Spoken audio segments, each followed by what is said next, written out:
तो दोस्तों देखते हैं कौन कौन सी टाइप्स ऑफ ट्रेडिंग इसमें कर सकते हो। टाइप्स ऑफ ट्रेडिंग, सबसे पहले टाइप ऑफ ट्रेडिंग होगी आपकी इंट्राडे। इंट्राडे में जो मैंने अभी आपको फ्यूचर के साथ पुट हेजिंग वाला बताया वो भी कर सकते हो आप, पर इसके लिए स्टॉक सिलेक्शन कैसे करना है वो आगे वीडियोस में मैं आपको सिखाऊंगा। इंट्राडे आप उसमें कर सकते हो, नॉर्मल कॉल पुट बाय ये सब भी आप इसमें इंट्राडे में कर सकते हो। पर इंट्राडे में आपको ध्यान रखना है ऑप्शंस में आपका टाइम डीके का डिसएडवांटेज आपको हमेशा रहेगा। सेकंड हो गया आपका स्विंग ट्रेडिंग। इंट्राडे आपको कितने के चार्ट में करना है, 5 मिनट के चार्ट में करना है। स्विंग ट्रेडिंग आपको 15 मिनट या 30 मिनट के चार्ट में करना है, ठीक है। थर्ड हो गया आपका पोजिशनल। पोजिशनल ट्रेडिंग में आपको 1 आवर से 3 आवर के चार्ट में करना है, करेक्ट। 1 आवर से 3 आवर के चार्ट में करना है, उसमें आपको अच्छे पोजीशंस मिलेंगे, वो आप पोजीशनल ट्रेडिंग उसके थ्रू कर सकते हो। आइए तो थोड़ा सा मैं आपको पोजीशनल ट्रेडिंग के बारे में समझा देता हूं। इंट्राडे तो नॉर्मल है, बाय करा, जहां से सिग्नल देगा सॉफ्टवेयर खरीद लिया। स्विंग ट्रेडिंग भी नॉर्मल है, कॉल फ्यूचर के साथ पुट बाय कर लिया। और अगर नीचे तरफ में डाउनसाइड हेजिंग अगर मैं कर रहा हूं तो वो भी मैं आपको बता दूंगा डाउनसाइड हेजिंग क्या होगी, तो उसके थ्रू भी अपन कर सकते हैं। आइए तो मैं आपको सॉफ्टवेयर में लेके चलता हूं, दोनों एक बार स्विंग ट्रेडिंग और पोजीशनल ट्रेडिंग समझा देता हूं मैं आपको। ओके दोस्तों ध्यान से देखिए इस तरफ, अगर मेरे को अपसाइड का ट्रेड बनाना है तो मैं क्या करूंगा, मैं फ्यूचर को बाय करूंगा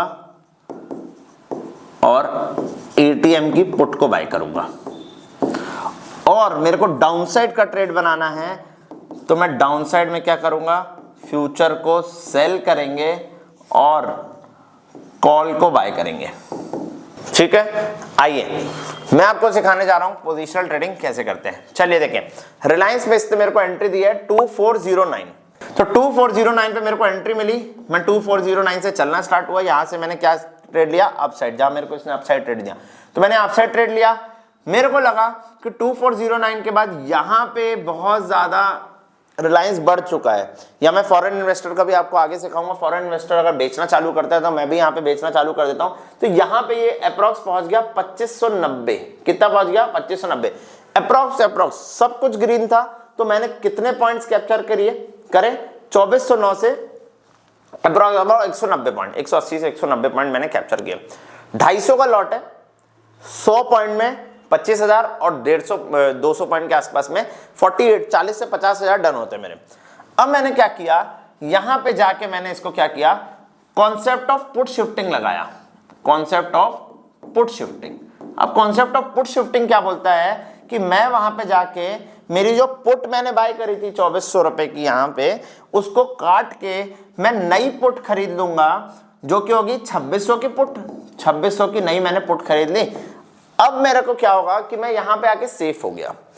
अब यहां से अगर मार्केट गिर भी जाता है तो मेरे को पुट बचा लेगी, बढ़ जाता है तो ऑलरेडी मैं तो पुट को लॉस देने के लिए त्यागने के लिए तैयार ही था, 10,000 का मैक्सिमम लॉस और सही। पर अगर गिर गई मार्केट तो मैं यहां से इसको पुट को शिफ्ट कर दूंगा। अब आप बोलोगे ये टॉप कैसे पकड़ा, टॉप में आगे आपको फॉरेन इन्वेस्टर्स के थ्रू बता दूंगा। पर कॉन्सेप्ट ऑफ पुट शिफ्टिंग ऐसे काम करता है। और अगर 2600 से नीचे तो मैं अनलिमिटेड प्रॉफिट्स में बैठ जाऊंगा। 2600 से नीचे अगर 200 पॉइंट नीचे चलेगा तो मेरे को 200 पॉइंट पुट दे देगी, फ्यूचर की जगह पुट दे देगी। अब यहां पे मैं इतना सेफ हो जाऊंगा कि मैं यहां पे और लंबे प्रॉफिट्स के लिए बैठ सकता हूं, यहां बड़े बड़े प्रॉफिट्स और लॉक हो सकते हैं। तो आप देखेंगे अभी भी सब कुछ ग्रीन है, तो यहां से आराम से आप बैठ सकते हो। पुट शिफ्टिंग करते समय एक चीज आपको ध्यान रखनी है कि सबसे पहले आपको नई पुट बाय करनी है और फिर पुरानी पुट को सेल करना है। क्यों ऐसा करना है, क्योंकि अगर आप पुरानी पुट पहले बेच दोगे तो आपका मार्जिन, जो फ्यूचर में मार्जिन ज्यादा लग रहा था वो लगने लगेगा। तो अगर फ्यूचर में मार्जिन लगेगा तो फिर आपको कहीं ना कहीं से मार्जिन ऐड करना पड़ जाएगा। तो इसलिए पहले आपको पुरानी पुट ऐड करनी है, 2600 की पुट आप पहले ऐड करोगे एंड देन आप पुट को जाके 2400 की पुट को एग्जिट करोगे। क्लियर है पुट शिफ्टिंग? ओके तो आप समझेंगे यहां से। तो मेरे को पोजिशनल स्विंग में भी मैं सेम ही करूंगा, फ्यूचर बाय करके साथ पुट बाय, और जितना मेरा प्रॉफिट होगा 3-4 हजार, 5,000, 8,000, 10,000 जितना बनेगा मैं लेते जाऊंगा। अगर मैं पोजीशन ले रहा हूं तो मिनिमम पुट शिफ्टिंग कब करनी है कि मिनिमम मेरा 10 से 15 हजार का प्रॉफिट लॉक हो जाए, तो फिर मैं पुट शिफ्टिंग अपनी चालू कर सकता हूं। पुट ऊपर तरफ शिफ्ट करता जाऊंगा और बड़े बड़े ट्रेड्स में बड़े बड़े प्रॉफिट्स को लॉक करते जाएंगे।